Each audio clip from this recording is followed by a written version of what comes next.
Eh bien, bonjour les amis, bonjour à tous, bonjour à toutes. Julien, Bonsoir Marie-Odile, et nous bonjour. on est le soir, On est le on soir. enregistre, nous sommes le 17 janvier, nous enregistrons cette émission qui sera diffusée le 15 février, je crois, mercredi 15 février, ça doit être ça, C'est hein? ça. Ouais, tu suis bien les choses. Voilà, et on est en plein dans l'exploration de la physique dans tous les sens. On a vu la physique classique, on a vu la relativité restreinte, et là, Relativité générale. ah bah voilà, on va Extension de la relativité restreinte. Voilà, on a un petit peu compris, enfin moi, non, alors je veux dire j'ai un tout petit peu compris les histoires de relativité restreinte, alors je te dis pas la générale, comment ça va être, plus compliqué pour moi, non?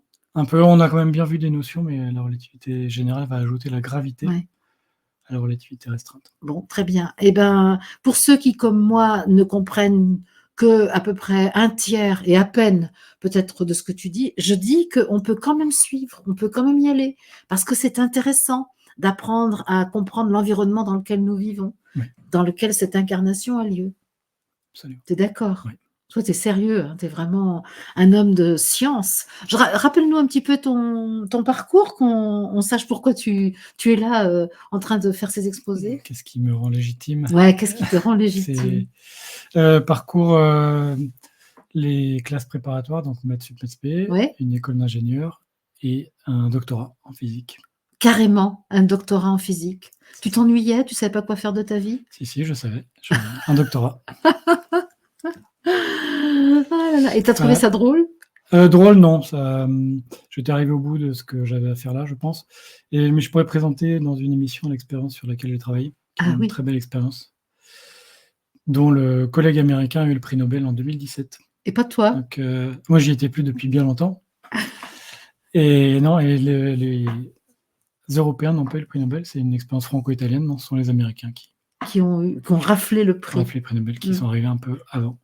OK. Les Ah, mais c'était quoi les tu Français et peux les nous dire Italiens. 2 mots là sur l'expérience? Les ondes gravitationnelles, on va en parler à la fin de cette Ah ben émission. justement, tiens, ben voilà. Ben allez, on va y C'est une aller? expérience de relativité générale, justement. Ah ben voilà, donc tu es en Nous plein dans sommes dans le ton thème. expertise. Oui. Ouais, ça m'étonne pas, ça m'étonne pas. Je sens qu'il y a il y a du solide là, à l'intérieur de toi. J'espère que ça Ouais. sera Quand je clair. te vois regarder une équation et que tu la trouves, compréhensible, je me dis: «Là, il y a Et quelque chose qui m'échappe à parfois moi». belle. Ouais, belle en plus, ah ouais, une belle équation. Ah ça y est, l'esthétique de l'équation, ça m'échappe un peu. Bon. Ça vient dans un deuxième temps. Ah, dans un deuxième temps. Je ne sais pas si cette vie-là, sera consacrée à la beauté des équations pour moi, mais bon, pour toi, c'est bon. OK. Allez, je te laisse la souris et c'est toi Très qui vas bien. y aller. Alors, Ah partageons non, ça ne ici. supprime pas. Ici, là. Voilà, c'est là. Voilà, Voilà, très la bien. relativité générale, raconte-nous. Absolument. Donc, c'est le prolongement, l'extension de la mécanique classique et de la relativité restreinte. Donc les 2 émissions qui viennent d'être Exactement. diffusées. C'est ça. Mmh. Et donc, c'est inclure la gravitation dans la relativité restreinte. Relativité restreinte qui introduisait la finitude, donc c'est-à-dire la Ouais, valeur finie ouais, de la vitesse de la lumière. ça, on l'avait vu. Voilà. Mmh. On l'avait vu. Tu as dit la vitesse de la lumière ne peut pas être dépassée, donc c'est une quantité, on va dire une quantité finie. C'est Alors, c'est une quantité finie, c'est une barrière infranchissable. une Ce sont barrière infranchissable. deux propriétés. Oui, c'est ça. Une barrière infranchissable, parce qu'on a vu par exemple que les tachyons, eux, pouvaient être considérés comme allant plus vite que la lumière. Enfin bon, Sachant que ce sont des particules hypothétiques, hypothétique. avec des propriétés quand même très particulières, notamment en mathématiques, Voilà. avec des énergies, des masses complexes. Oui, c'est Et ça. je vous renvoie à l'émission La d'avant. dernière, celle qui a été diffusée donc au 1er février. C'est ça. Ouais, c'est ça. Nous, La, on anticipe, tu vois, on est sorti de la ligne du la temps. 8e. Mmh. C'est donc une théorie de la gravitation avec une vitesse de la lumière qui est finie. Oui. Donc la relativité générale va Gravitation, prendre ça en veut dire compte. quand ça tourne autour, hein? Oui, c'est le. Parce que c'est pas la gravité qui donne. Si, c'est pareil. Ah, c'est Gravité, pareil? gravitation. Ah d'accord. Gravitation, c'est l'influence des masses. D'accord. Ah d'accord. OK. Voilà, donc ça, on va faire appel à pas mal de notions qu'on a déjà vues, les émissions précédentes, Mmh. voilà, presque toutes les émissions précédentes. Bon. La relativité générale est un des deux piliers de la physique moderne avec la mécanique quantique. D'accord. Vraiment, c'est une des théories les plus abouties. Et on verra que ces deux théories ne sont pas vraiment compatibles. Ah, allons Donc on a bon. un problème De nouveau un conflit. Et on n'aime pas ça en physique, qui avoir des appelle, conflits. ça veut dire qu'on n'est pas au bout, qui appelle à une théorie qui va permettre de les unifier. D'accord. On verra comment On traitera ça dans une émission future. D'accord. Bon, ça n'a pas l'air de t'affoler. Là, ce sont des domaines que je n'ai pas du tout étudiés. D'accord. OK. Domaines de physique théorique très, très avancés. Je reprends le diagramme qu'on a vu en relativité Oui. restreinte. Donc, la relativité générale travaille aux grandes vitesses et aux grandes masses. Oui. La relativité restreinte travaille potentiellement aux grandes vitesses, mais aux gravités faibles, en absence de gravité, dans un espace-temps qu'on qualifie de plat. Et la mécanique quantique est une approximation de la relativité restreinte aux faibles vitesses. De la relativité restreinte Aux faibles vitesses. aux faibles vitesses. D'accord. Donc, faible gravité, faible vitesse pour la mécanique classique. OK. C'est une théorie qu'on dit relativiste de la gravitation. Elle décrit l'influence de la présence de matière et plus globalement d'énergie Ouais. sur le mouvement des corps. Énergie, donc au sens E égale c'était gamma? Gamma MC2, oui. Tu as vu, j'ai Absolument. intégré gamma dans ma Le culture. facteur de Lorentz. Ouais. C'est une théorie qui va tenir compte des principes de la relativité restreinte, on vient de le dire, vitesse de la lumière qui n'est pas infinie. Elle englobe et supplante la théorie de la relativité restreinte qui elle-même englobait et supplantait la théorie de la gravitation universelle c'est de exactement Newton. ce qu'on avait vu. C'est ce que indique le diagramme en haut à Voilà. droite.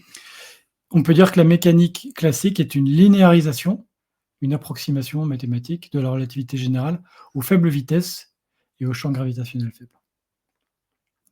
Elle a été développée par Albert Einstein entre 1907 et 1915, après la relativité restreinte qui a été publiée en 1905. Ouais, on s'en souvient.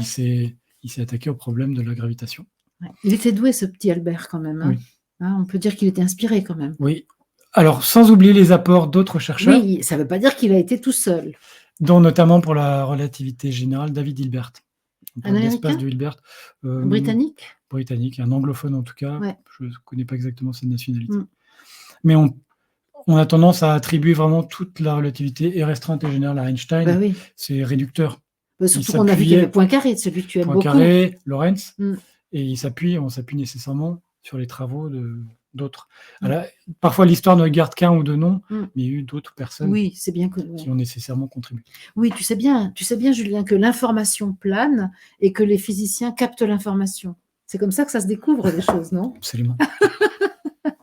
Ils travaillent aussi beaucoup. Ah, ils travaillent aussi pour prouver ce qu'ils ont découvert par intuition. Des formes d'intuition, absolument. Ouais. Ouais. Moi, je crois beaucoup à ça, hein, que c'est quand même souvent l'intuition qui guide, et après on prouve, on démontre ce qui a été trouvé par intuition. Oui. Il y a des conjectures en mathématiques qui sont, je pense que Hilbert d'ailleurs entre autres, il y a les problèmes de... Il fait des conjectures mathématiques qui parfois mettent des décennies à être démontrées. Et ben voilà, c'est ça. Des espèces d'intuitions qui sont parfois très complexes à démontrer. Moi, si je n'ai pas découvert des grandes théories mathématiques et physiques, c'est parce que je n'ai pas choisi d'avoir cette intuition-là. Ouais. Il n'est pas trop tard. Alors que toi, oui. Oui, je n'ai pas eu tout à fait les mêmes intuitions que...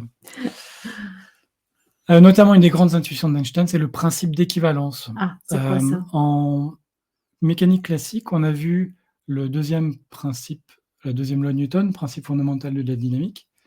Plus c'est lourd, plus c'est difficile à pousser. Oui. Tu nous avais pris l'exemple de la Twingo et de la Mercedes. On s'en souvient. Et plus on est, plus c'est facile à pousser. Oui, tu as dit que trois hommes qui poussent, ça fait plus d'effet qu'un homme tout seul. Voilà. On est d'accord. Qu'on traduit mathématiquement par somme des forces égale MA. Sigma, le fameux sigma. Sigma, somme des forces égale MA. Et c'est une masse qu'on appelle masse inertielle. C'est-à-dire que c'est la masse qui s'oppose à la mise en mouvement. Ah ben oui, l'inertie, c'est ça. L'inertie, c'est quand ça ne veut pas bouger, alors que quand on pousse, on veut que ça bouge. C'est ça. Première loi de Newton, principe d'inertie. C'est ça. Et après, on a une autre relation qui est P égale mg. Le poids. Oui. Vecteur du poids. Le vecteur qui est orienté vers le centre de la Terre. Oui. Qu'on appelle le bas. Ouais. Parce que nous, on ne voit pas la courbure de la Terre, donc pour nous, c'est plat et il y a le haut, le bas. Oui. Donc P égale m fois g. La masse fois l'attraction gravitationnelle de la Terre. D'accord. Ça, je vous renvoie à l'émission sur la mécanique classique. Oui. Mais par contre, c'est une masse grave. C'est la masse qui fait qu'on a un poids. Ah oui, c'est ça. On avait vu la différence entre la masse et le poids. Oui. C'est-à-dire la masse, et le poids, c'est... Hein, on est bien d'accord. La masse, c'est une propriété intrinsèque d'un corps. Voilà, c'est ça. Alors que le poids, c'est relatif. Qui s'exprime en kilogrammes. Ouais. Et le poids, c'est l'attraction qu'un corps massif va exercer sur nous en raison de cette masse. Voilà, c'est ça. Eh bien, tout à fait. Sauf qu'il y a une confusion dans le langage. Quel est ton poids? Mon poids, c'est 65 kg. Et la balance indique une masse en kilogrammes qu'on appelle poids. Ouais, c'est ça. Enfin, la balance mesure un poids, elle mesure l'attraction que la Terre Mm. exerce sur nous en exprimant ça en kilogrammes. Donc, il y a une confusion dans le langage courant Oui, entre c'est ça. le poids est une force qui s'exprime en newton. C'est ça. Là, ce qu'il faut retenir, c'est qu'il y a deux masses différentes. La masse inertielle, comment l'objet résiste au fait que je le pousse, et la masse grave, comment l'objet est attiré par un autre objet massif. C'est ça. OK. Et voilà, il n'y a pas du tout cette distinction dans le langage. Moi, je ne l'ai pas rencontré avant mon cours en relativité générale. Oui, c'est ça. Bac plus 5, c'est la 5e année quand même. Donc, j'avais entendu vaguement, mais cette notion n'est pas vraiment utilisée avant. Le principe d'équivalence dit que la masse inertielle et la masse gravitationnelle sont égales, quel que soit, pour tous les corps, quel que soit le corps. D'accord. Ce sont... Deux masses égales. Voilà. D'accord. Elles ont la même valeur, elles sont équivalentes. D'accord. Ah, c'est pour ça le principe d'équivalence. Oui. D'accord. Et ça, c'était important de découvrir ça. On va voir pourquoi. Ah, ça va permettre une expérience de pensée qui est l'origine de la relativité générale. D'accord. Une expérience qui s'appelle Microscope, faite par le CNES, donc le Centre national d'études spatiales, qui a envoyé un satellite en orbite pendant un certain temps, plusieurs années, il me semble, avec des résultats définitifs publiés il y a quelques mois. Ah, en septembre 2022, on est dans l'actualité, là. Oui. Et qui montre, alors, bon, je mets la formule complète, mais qu'en gros, les masses sont égales à peu près 10 puissance moins 15 près. Ah, d'accord. La masse inertielle est égale à la masse grave à moins de 1 millionième de milliardième près. Oui, on a contraint. On a une tolérance, là. Alors, cette tolérance permet d'envisager des théories complémentaires. Si vraiment il y a une petite différence, ça ouvre tout un champ d'expérience. C'est ça. Mais la relativité générale fait l'hypothèse qu'elles sont rigoureusement égales. Oui, parce que s'il s'agit d'une masse qui concerne un individu, c'est pas très important. Mais s'il s'agit de masse qui concerne des objets célestes, par exemple, ça commence à... Ça peut... Mais ça entraînerait une hypothèse fondamentale de départ qui modifierait les équations. Okay. Alors, j'en profite pour montrer que l'égalité, tout comme le zéro, n'existe pas en physique. On va contraindre une valeur.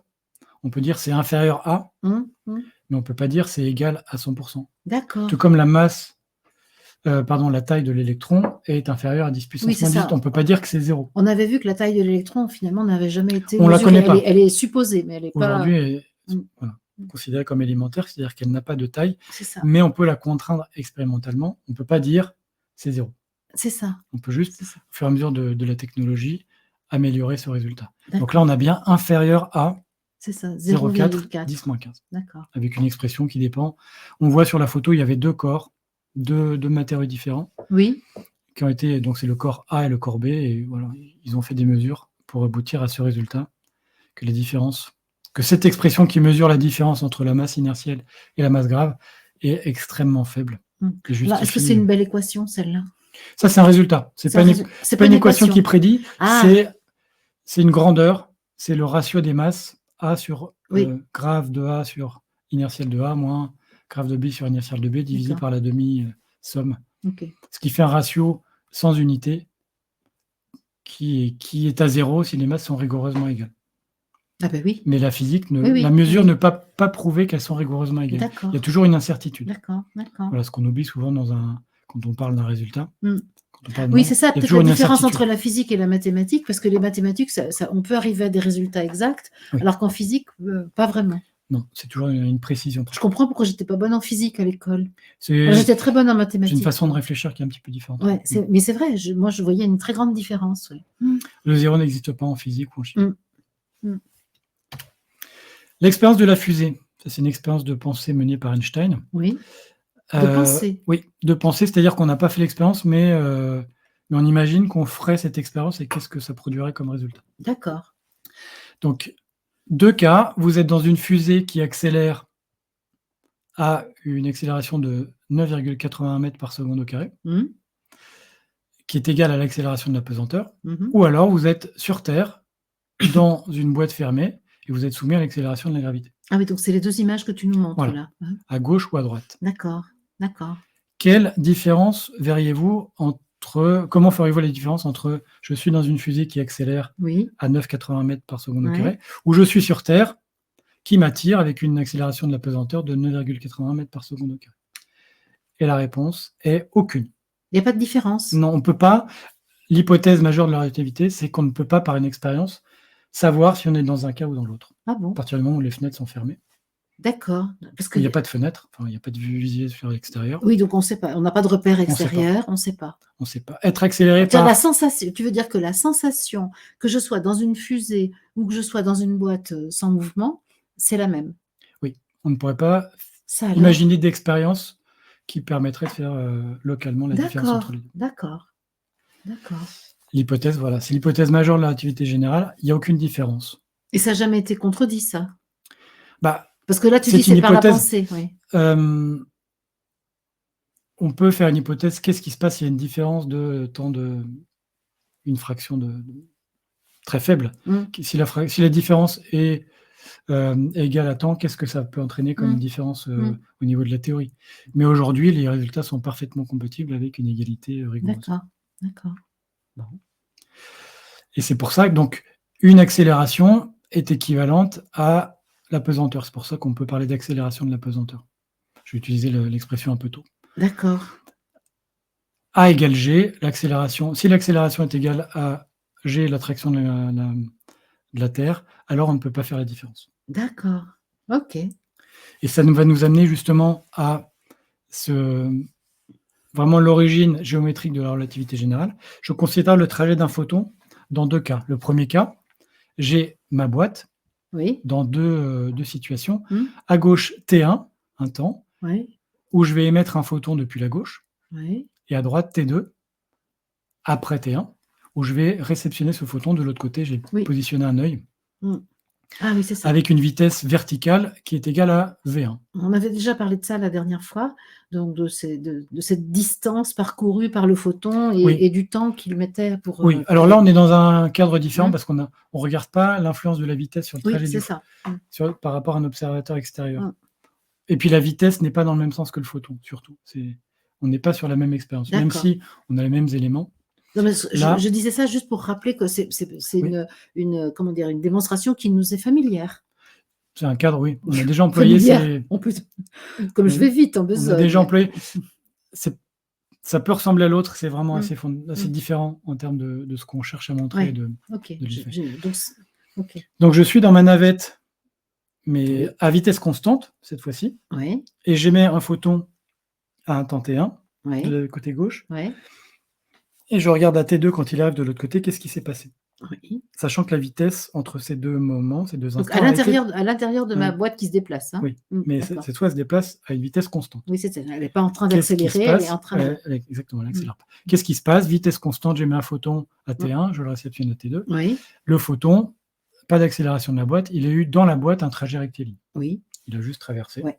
C'est tout. Donc on peut dire qu'il n'est pas, influencé par l'accélération de la boîte. C'est ça, parce que la boîte n'accélère pas. Voilà. Exactement. Et c'est le cas qu'on va voir après. D'accord. Donc, en l'absence d'accélération, mon photon traverse la boîte perpendiculairement et est réceptionné à la même hauteur qu'il a été émis. Le trajet est rectiligne. D'accord. Maintenant, si j'imagine que cette boîte, elle accélère entre le moment où j'émets le photon et le moment où je le réceptionne. C'est-à-dire qu'elle part d'une vitesse V, elle va à une vitesse V plus 1. Voilà, c'est ça. C'est l'exemple de ma fusée tout à l'heure dans l'expérience de pensée. Oui. J'ai une fusée qui accélère. Oui, c'est ça. Je l'émets à T1 Oui. au moment où la fusée a une vitesse V1 Oui. et je le réceptionne à T2 Oui. au moment où la fusée a accéléré. Mmh. Mais comme le photon a émis au moment où la fusée avait une vitesse verticale V1, la vitesse verticale du photon, c'est aussi V1. Oui. Et pendant ce temps-là, Oui. Logique. la fusée accélère, Ouais. donc elle laisse le photon un peu derrière elle, parce qu'ils n'ont pas la même vitesse Ah! verticale. D'accord. Oui, parce que le photon a sa vitesse propre de circulation. Il a une vitesse verticale Ouais, voilà, c'est ça. qui est égale à V1 quand il est émis, Ouais. mais quand il est reçu, la boîte, l'œil qu'il reçoit a une vitesse V2, Eh oui, qui est oui, supérieure à la sienne. Et oui, elle était en accélération, donc effectivement, il y a eu un changement là. C'est ça. Et le changement, en fait, la trajectoire du photon est courbe. Vous voyez que l'œil qui réceptionne le photon, ce qu'on voit à droite, il est plus bas que l'endroit d'où le photon a été émis. D'accord. Ça veut dire que c'est ce que j'écris en bas en bleu. Non, pas en bleu encore. L'accélération courbe le trajet du photon. D'accord, d'accord. Et le principe d'équivalence dit que l'accélération, c'est Ça a le même effet que de la gravité. Oui, on a vu tout à l'heure, accélération principe égale d'équivalence. gravité. Oui. Donc cette expérience de pensée plus le principe d'équivalence égale ce que j'ai mis en bleu. La gravité va courber le trajet de la lumière. Eh ben, tout ça pour en arriver là. Oui. Non, c'est pas ça, c'est que le début. Ah bon, Et d'accord. après, maintenant, on met ça en équation. D'accord. On travaille 5 ans et on va aboutir sur l'équation d'Einstein. Mais le principe fondamental, principe d'équivalence, une accélération et une attraction gravitationnelle ont le même effet. Oui. Et là, on voit que géométriquement, une accélération de notre dispositif, de notre fusée, va entraîner une courbure du trajet du photon. D'accord, d'accord. Et donc, la gravitation courbe la lumière. Ok. Ça, c'est dit. Voilà. Et ça, encore un coup, c'est conceptuellement par rapport à l'espace-temps plat de Minkowski, de Poincaré-Minkowski qu'on a vu en relativité restreinte. Il n'y avait pas du tout ces effets en relativité restreinte parce qu'il n'y a pas de gravitation. Alors dis-moi, Julien, parce que là, comme ça, tu me dis, ok, la gravité courbe le trajet de la lumière. C'est quoi la conséquence au quotidien, par exemple, ou même pour les grands projets, les recherches, etc. Alors, sur Terre, il y en a à peu près, il y en a peu. Si, je pense qu'on le verra un jour, c'est une correction qu'on a besoin de prendre en compte pour le système GPS. Ah, par exemple. Parce que la courbure de la lumière... Donc ça, c'est lumière... au quotidien, vraiment. Oui. Enfin, au quotidien, pour ceux qui ont conçu les satellites GPS, pour nous, on a juste un appareil de réception. C'est-à-dire qu'il y a des corrections qui sont faites parce que le temps s'écoule moins vite sur Terre qu'à l'altitude des satellites. D'accord. Ça, c'est un corollaire de ça. D'accord. On va le voir petit à petit. Mais sinon, dans notre vie de tous les jours, non. Dans les observations astronomiques, on a ces effets de courbure. Mais dans notre vie de tous les jours, à part pour le GPS, je n'ai pas d'exemple. Mais c'est une bonne réponse, Julien. Bravo. Bravo. Vous êtes invité à passer à la diapo suivante. Qui nous montre la courbure de l'espace-temps. Ouais. Donc, je vous fais la traduction. En haut à gauche, la masse du Soleil entraîne une courbure de l'espace-temps. Ah oui, donc ce qui est écrit en anglais. The mass of the sun causes... Space-time to curve. Voilà. Entraîne, pousse l'espace-temps à se courber. Ainsi, les freely moving objects, donc c'est les objets en chute libre, c'est ce qu'on a vu aussi, comme une planète, la Terre est en chute libre autour du Soleil. Mais tu nous avais dit quand même que la chute libre n'existait pas vraiment, parce qu'il y avait de l'air. Oui, alors, un satellite est toujours pris un peu dans l'atmosphère terrestre. La Terre autour du Soleil est quand même pas beaucoup freinée par l'atmosphère. Oui, c'est ça. Il y a des particules résiduelles. Oui, parce qu'il n'y a plus d'atmosphère. Mais il n'y a plus autour de la Terre. Il n'y a plus de frottement, il n'y a pas de frottement quasiment. Okay. C'est important de rappeler, tu as vu que je suis quand même ce que tu dis. Absolument, oui. Hein, mais on peut considérer que c'est une très très bonne approximation de la chute libre mathématique. Okay. Une comète, une planète, Mars sont en chute libre autour du Soleil. Donc elles vont suivre le chemin straightest, le chemin le plus droit permis par la courbure de l'espace-temps. On va dire plutôt le chemin le plus court. Le plus droit, c'est entre guillemets, parce que droit, dans un espace-temps courbe, c'est un peu... Ah oui, ça ne va pas. Le plus direct. Le plus direct. Oui, c'est ça. Très bien. Et donc les cercles en bas, les cercles qui étaient espacés de façon homogène dans un espace-temps plat, celui de la relativité restreinte, maintenant vont avoir des espacements différents qui vont indiquer également que le temps s'écoule différemment. Que les longueurs et les temps se mesurent différemment. D'accord. C'est-à-dire qu'en relativité restreinte, on avait une modification des durées et des longueurs en raison de la vitesse, et la relativité générale va montrer que c'est aussi le cas par la simple présence d'une masse, quand bien même elle est immobile. Donc le Soleil courbe l'espace-temps autour de lui, et la Terre est prise un peu dans cette cuvette d'espace-temps, dans cette cuvette de courbure d'espace-temps autour du Soleil. Alors, quand tu parles de l'espace-temps, tu parles de l'espace-temps lui-même ou de la représentation géométrique qu'on en fait? Non, de l'espace-temps lui-même. Et la représentation géométrique ne peut pas représenter l'espace-temps. Là, on a 2 dimensions, et nous, on en a 3 plus une, 3 d'espace et une de temps. Donc, on ne peut pas se représenter. C'est ça. Et je me rappelle avoir demandé à mon prof de relativité générale, c'est quoi l'espace-temps? Et il a réfléchi, il a dit, on va voir les équations de la courbure et tu vas comprendre. Et je n'ai pas du tout compris ce qu'était l'espace-temps, il n'a pas pu me l'expliquer. C'est assez difficile à expliquer. Ce qu'est l'espace-temps. On peut décrire la courbure, on peut le mettre en équation, mais expliquer ce que c'est. En tout cas, alors bon, moi, ce que je peux dire, c'est que j'ai la sensation de savoir sortir de l'espace-temps lorsque j'atteins un certain niveau de conscience, certains états de conscience, plus exact, pas niveau, mais état de conscience, où là, je sens que je ne suis plus soumise à l'espace et au temps. Est-ce que évidemment, ça ne le définit pas, mais par contre, ça me montre quelque chose que je vis quand j'ai la sensation que ça n'existe plus. Ça te paraît Oui. incongru, ça? Alors, je pense que Philippe Guillemot pourra répondre. On peut imaginer que l'espace-temps a non pas 3 plus une dimension, mais il y a des théories qui travaillent en 10 ou 11 dimensions et Ouais. que tu pourrais éventuellement, c'est une hypothèse pour les expériences de mort imminente, c'est qu'on s'extrait Oui. d'une dimension. Oui. C'est comme si vous prenez une fourmi qui vit, sur le sol et que Oui. vous la soulevez, Oui. elle va avoir tout son espace d'un coup. Oui. Donc elle a l'impression d'être sortie de son Oui, c'est environnement. ça. Et ça pourrait être quelque chose comme ça, mais je ne vais pas être spécialiste pour répondre. Bah, c'est intéressant en tout cas. Enfin, Ce moi, serait la ça, physique de la ouais. conscience. C'est intéressant qu'un physicien comme toi dise: «Je ne sais pas ce que c'est que l'espace-temps». Enfin, je ne sais, c'est pas que je sais pas, mais je peux pas le conceptualiser. Voilà, et c'est difficile à décrire par une Ouais, phrase, et c'est c'est ça. quasiment impossible à se représenter mentalement. Mmh. Déjà, là, c'est à 2 dimensions, mais à 3, ça devient encore plus compliqué. Et puis, avec la dimension Je du n'ose, temps, ouais. on va le voir dans la diapositive Je n'ose suivante. même pas te poser la question de ce que tu penses de ceux qui parlent de la 5e dimension.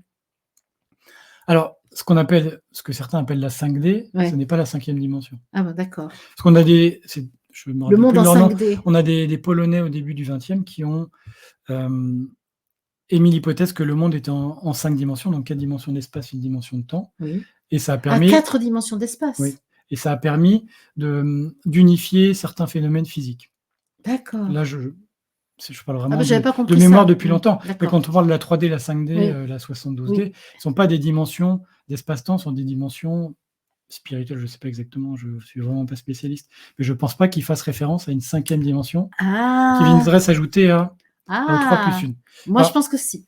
OK. Alors j'ai entendu des personnes qui l'ont pas décrit comme ça. Ah bah, oui, parce Mais qu'en général, ils arrivent pas à intégrer, enfin, ceux qui parlent de ça, le plus souvent, dans ce que j'ai compris moi, ils ne voient pas déjà les 4 dimensions comme étant des dimensions physiques. Par exemple, les 3 dimensions, de notre, habituel, plus le temps, la 4e dimension, et ils oui, parlent d'une 5e dimension qui serait autre chose. une dimension d'espace. Ah, ou une dimension d'une nature différente, mais là, Oui, c'est ça. ça va dépasser Alors que beaucoup moi, j'ai la sensation le cadre. qu'effectivement, une autre dimension vient, qui est une dimension qui est liée à une conscience différente, vient s'ajouter aux 4 qu'on connaît et que tu décris dans les lois de la physique. Mais donc, Je vais pas être la bonne personne pour, eh ben, c'est décrire génial. ça. Non, mais c'est Mais bon, voilà, on peut pas parler des dimensions là sans aborder le sujet sur cette antenne, tu es bien oui, d'accord? oui. Mais donc voilà, Alors il y a un livre de Brian Greene qui s'appelle «L'univers élégant» qui décrit assez bien ce élégant de l'univers élégant, élégance, ouais, c'est pas élégant, élégant, non, non. l'univers élégant, il part d'un univers en une dimension pour aller vers 2, vers 3, et il y a une introduction assez pédagogique sur les dimensions supplémentaires, parce que la théorie des cordes notamment travaille en 10 dimensions. 3 d'espace tels qu'on les connaît, 1 Oui, de temps, plus oui. 6 dimensions spatiales recourbées sur elles-mêmes. Ah! Donc voilà. D'accord, J'en dis OK. pas plus, peut-être on en reparlera dans une émission suivante. OK, Mais l'univers élégant peut permettre une introduction sur, ces notions de d'accord, dimensions supplémentaires, d'accord, d'accord, mais d'un point de vue très physicien. d'accord, OK. Très bien. Merci Julien, de cette, petite intrusion Petite oui, excursion, non, ouais, c'est une excursion. digression. Très bien, très bien. Un changement de paradigme, énorme entre Newton et Einstein. Ouais, Newton dit: «Les objets s'attirent parce qu'ils ont une masse». ouais, C'est l'équation, la force, c'est ouais, grand G fois le produit des masses oui. sur la distance au carré. Et Einstein va dire: «Les masses courbent l'espace-temps autour d'elles et les corps se déplacent le long des courbes créées par cette déformation». Et ces courbes, ce qu'on appelle des géodésiques. Géodésique, géo la terre. Oui, Oui, oui, je pense que ça vient peut-être ça a été emprunté à un vocabulaire de géologie, mais bon, je d'accord. suis pas sûr. Ouais, Mais la courbe bleue de la Terre autour du Soleil est une géodésique. La courbe verte de la comète est une géodésique. d'accord, Une géodésique, c'est une courbe de chute libre. d'accord, OK. Bon, et on voit toujours Thomas Pesquet là, hein? Voilà, pour la chute libre, Ouais, c'est ça, référence à notre c'est ça. diapo de la relativité, de la mécanique classique. On a une validation expérimentale de ça, de cette courbure de l'espace-temps. Mmh. L'expérience de Cassini-Huygens, qui avait pour but d'étudier le système des satellites de Saturne. Saturne, Les anneaux celle de qui a les anneaux Saturne, là. et puis après il y a beaucoup de satellites autour de Saturne. Saturne, la planète des Capricornes. Bon, ça, évidemment, on va se taire, hein, Julien. Je ne répondrai pas. Pendant l'été 2002, l'expérience avait été envoyée. Oui, La Terre, le Soleil et la sonde sont parfaitement alignés. d'accord. Et donc, c'est l'occasion de regarder comment se comportent les signaux envoyés par la sonde vers la Terre au voisinage du Soleil. Oui. Donc pour voir est-ce que le Soleil courbe les signaux ouais. électromagnétiques Mm. qui seraient courbés si on en croit la relativité générale. Ouais. Et on a un accord de 99,998%. C'est-à-dire que oui, ça Oui, se confirme. oui. Ça se confirme. Avec Ça courbe bien. un très très bon accord avec les prédictions de la relativité générale. D'accord. Donc là, on peut dire que c'est prouvé. Donc la déformation de l'espace-temps entraîne un retard du signal qui peut être mesuré et qui est parfaitement compatible avec la relativité générale. Donc grosse découverte. Enfin, grosse Oui. preuve. Après, il y en a eu d'autres avant, il y en a eu d'autres après, mais Mm. oui, ça fait partie de... D'accord. Ça a pu être validé expérimentalement. D'accord. Un espace-temps en 3 plus une dimension. Mhm. Donc là, on a une représentation un peu d'artiste. On aura une troisième dimension. Ouais. On voit qu'on a les 3 dimensions d'espace. De la géométrie, de l'espace. On voit une espèce de courbure. Mais c'est très difficile à représenter et à se représenter. Moi, je définis ça comme une sorte de gel dans lequel on est immergé et dont la densité indique comment vont s'écouler le temps et vont se mesurer les distances à un endroit donné. Bon. Mais j'ai pas trouvé mieux comme... D'accord. Et bon, gel et densité ne sont pas des mots... alors, il n'y a pas de bonne façon de décrire vraiment ce qu'est l'espace-temps. En général, on le présente en 2D d'espace, donc c'est cette représentation avec la cuvette et au centre la masse. L'équation d'Einstein. Ah, voilà l'équation. Nous y voilà. Oh là là. L'équation qui décrit. E égale MC2 me semblait à ma portée. Tu as ajouté gamma, j'y arrivais encore. Ouais, mais là on est dans une dimension vraiment. Elle est belle celle-là. Ouais, elle est belle. Elle est beaucoup plus complexe. On est vraiment. Ça contient E égale MC2, ça contient E égale gamma MC2, ça contient Newton, ça contient Kepler, ça contient toute la mécanique. Mais ça ne contient pas la mécanique classique. La mécanique quantique, pardon. Mais ça contient la relativité restreinte, la mécanique classique. Ok. Tu vas nous expliquer tout ça Non. C'est juste pour vous indiquer, on a en gros, au niveau du texte, équation présentée en novembre 2015. Oui. Courbure de l'espace-temps à gauche. Non, pas 2015, 1915. 1915, pardon. Tu as un siècle de retard, là. 2015, c'est la découverte des ondes gravitationnelles. On va en reparler 100 ans plus tard. À gauche, on a la courbure de l'espace-temps, avec des opérateurs mathématiques, ce qu'on appelle R mu nu, le tenseur de Ricci. Attends, c'est quoi les opérateurs mathématiques? À gauche, R avec en indice mu nu. Ah oui, mu nu. Ce sont des opérateurs mathématiques qui décrivent la courbure de l'espace-temps. D'accord. Voilà, on ne va pas tous les faire. D'accord. Plus moins 1,5 de G mu nu R, avec G mu nu, c'est des tenseurs métriques, R c'est une constante. Voilà, je ne rentre pas dans le détail. Et on a lambda G mu nu, lambda majuscule, c'est la constante cosmologique. Oui.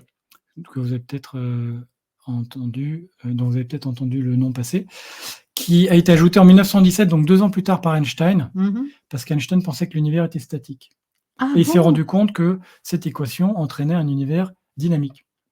Et il a dit non, ça ne va pas, il a ajouté la constante cosmologique, qu'il a qualifiée de la plus grande erreur de sa vie. Ah oui. Et en fait, on se rend compte aujourd'hui que la constante cosmologique a sans doute un lien avec ce qu'on appelle la matière noire ou l'énergie noire. Bon, ça, un jour, tu m'expliqueras. Qui entraîne un comportement particulier de l'expansion de l'univers. Okay. Moi, je ne sais pas encore ce que c'est que la matière noire. C'est-à-dire que quand on regarde la matière visible, quand on la mesure, on voit que ça représente à peu près, je dirais, 10% du contenu de matière et d'énergie de l'univers, tel qu'on peut le calculer par d'autres moyens. Donc 90% de la masse de l'énergie de l'univers ne sont pas visibles. Visibles, denses. Non, on ne dit pas denses, mais on n'arrive pas à les voir, à les mesurer. On mesure leurs effets, mais on n'arrive pas à mesurer leur présence.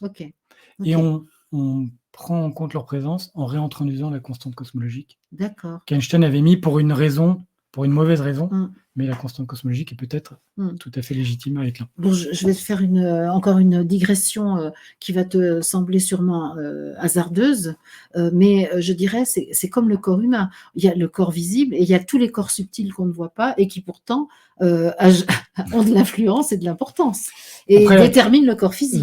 Si mon corps astral est en vrac, mon corps physique va être en vrac aussi. Alors la physique demandera un moyen de mesurer les effets de ce corps astral et pour l'instant je ne pense pas qu'il y en ait eu beaucoup de reconnus par la communauté. Comment mesurer, prouver l'existence du corps astral par des mesures physiques? Eh bien oui. Par définition, ça me paraît difficile. Il y a eu la radio Kirlian. Ah ben ça c'est les, mais les auras. Elle a été invalidée par la zététique. Ils ont fait des radios Kirlian de... Voilà. synthétique, mais Je renvoie les lecteurs intéressés à approfondir ce sujet. On ne va pas en parler aujourd'hui, mais ouais. Non, ce serait, bah, tiens, ce sera quand même un sujet qui pourrait nous on pourra intéresser. en parler aussi un jour.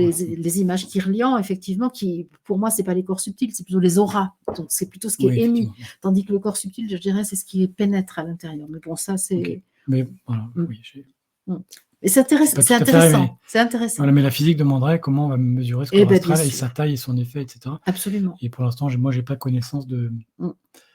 d'expérience solide qui aurait été faite là-dessus. D'accord.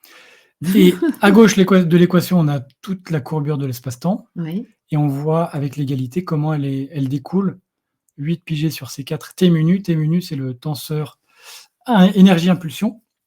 Vous vous rappelez peut-être, on avait le Tu as quadrivecteur dit à énergie. gauche, moi je dirais à droite. À droite, oui. C'est ça. À gauche, on a C'est la pas bien courbure. latéralisé des fois. Hein. Pour un physicien, J'ai c'est dit embêtant. il me semble avoir dit à gauche la courbure, à droite l'énergie. Ah, c'est ça. D'accord. T menu à droite le contenu, Oui. le tenseur impulsion-énergie, qui nous rappelle le quadrivecteur impulsion-énergie de la relativité restreinte. Ok. Donc ça, c'est le contenu en masse et en énergie, à droite. Oui. Et cette équation indique comment ce contenu en masse et en énergie va courber l'espace-temps. Ok. Ok. Et on voit que 8 πg sur C4, ça fait 10 puissance moins 43. Donc c'est une valeur très très faible, ce qui explique que la gravitation est une force très faible par rapport à la force faible, la force forte et la Ah oui, force tu électromagnétique. nous as parlé de ça, des La forces. deuxième émission. Oui, je me rappelle. Force faible, force forte. Et force électromagnétique. Eh oui. Et la gravitation est la plus faible en norme de toutes ces forces. Ok. Émission numéro 2 pour ceux dont le lien figure dans la description de cette vidéo-là. Oui. Mm. Et par exemple, le T mu et nu, ce sont les coordonnées qui sont égales à 0, 1, 2 ou 3. D'accord. 0 étant le temps, 1, 2, 3 étant la dimension x, y, z. D'accord. Et T nu a une double dimension, c'est donc un tenseur qu'on représente sous forme de matrice. Donc c'est à 4 x 4 paramètres. Sous l'image, là, hein, c'est ça. D'accord, oui. On voit bien là. Moi, je dirais un système, c'est pas un système. C'est plutôt sous forme de matrice. D'accord. Ouais. Ok. En relativité restreinte, on a des vecteurs à 4 coordonnées, mais en relativité générale, on a des tenseurs, des matrices à 4 x 4 coordonnées. Ouais. Donc on est vraiment complexe. Dans une très grande complexité. Ouais, okay. Et là, juste pour... Oh là! Je ne vais pas vous le lire. Ça, c'est R menu, T menu, etc. Ce sont des représentations, des conventions pour représenter des objets qui sont beaucoup plus complexes. Mais ça, tu comprends ces trucs-là, toi? Je l'ai compris il y a une vingtaine d'années, mais j'avoue que maintenant... T'as un peu oublié? J'ai un peu perdu. Moi, c'est pas grave. C'est pas grave, Julien, mais on peut vivre sans ça. C'est juste pour expliquer que ce sont des formalismes mathématiques très, très complexes, très, très lourds. Ah ben là, c'est même pas la peine on pourrait se dire que c'est presque de l'artiste, ça. C'est presque du dessin, hein. C'est magnifique. Oui. Avec là, des sommes... on peut dire que c'est une belle équation, ça. C'est une très belle équation, oui. Là, il y a une esthétique de l'équation. Là, ça y est, j'avais dit que je ne serais pas assez balèze pour faire ça dans mon expérience de vie, mais si. Voilà. Et on peut l'écrire de façon complètement réduite. G menu égale 8 pi T menu. Ah ben, et G menu représente tout le terme de gauche de l'équation d'avant. Et G menu, courbure de l'espace-temps, T menu, contenu, masse, énergie. Okay. Et donc, courbure est égale et proportionnelle. Enfin, la courbure dépend du contenu masse énergie. Alors, je comprends, Julien, quand tu me dis qu'il faut 3 jours pour préparer nos émissions. Parce que là, quand même, on va aller chercher ça. Hein, il faut... Alors là, j'ai pris l'image, les références. Je n'ai pas écrit l'équation moi-même. J'ai pris l'image. J'en ai écrit beaucoup d'autres, mais celle-là, je ne l'ai pas écrite. Tu es validé quand même. Hein. Merci. Surtout par moi. Juste pour montrer que derrière des équations qui peuvent apparaître simples, et ça sera le cas en mécanique quantique, on a des formalismes mathématiques très complexes, très lourds et très longs. J'en vois des sigmas, là, il y en a partout. Oui, on fait des sommes sur... On voit, il y a des fois 4 sigmas d'affilée, donc on fait des sommes sur des objets à 4 dimensions. Ouais. Super. Alors, le rouge. On avait vu l'eau bleue. Vers le rouge. On avait vu l'eau bleue la dernière avec fois. Avec l'effet Cherenkov. Ouais, c'est ça. Voilà. Et là, maintenant, on va vers le rouge. Décalage vers le rouge. Comme notre compte en gravitationnel. Quand on émet un photon. Oui.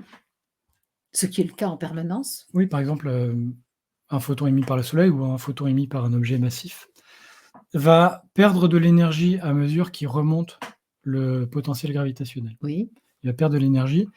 Et c'est comme s'il était un peu retenu par la gravitation. Et ce qui fait que sa fréquence va diminuer. D'accord.